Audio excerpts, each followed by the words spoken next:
Everybody says all good things come to an end. So I'm trying to believe that all bad things come to an end too. And, I kind of believe this can't last forever. That was Rick Russell 7 years ago when he was staying here at the Oxford Street shelter in Portland. Today, though, he's still in the city, but in a space of his own. I read a lot of books while I was homeless. Sitting in a community room of his building, Rick still loves to read. Except he now owns 6 bookshelves filled to the brim with some extras on these shelves. Yeah, that's when my name was written and I crossed it out.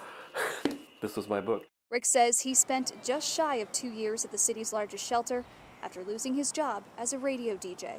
You had to sleep in a room with like 20 other guys, and there was a lot of snorers.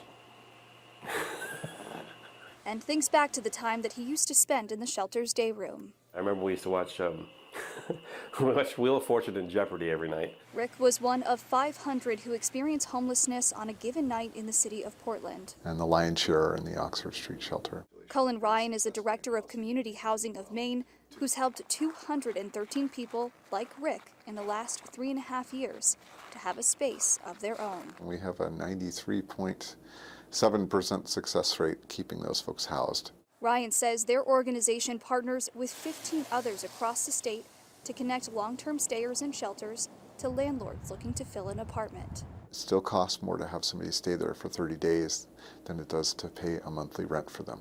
Each client comes with a case manager to help them navigate what can be a complicated array of social services and access to mental health care, among other things. When folks have everything right there, they can most efficiently and effectively solve their homelessness. Nobody wants to be homeless. Back at his apartment, Rick tells me about his latest literary find. I'm reading a Stephen King book right now that nobody's ever heard of. A book that he says he'll read on the bus on his way to work at a fast food place.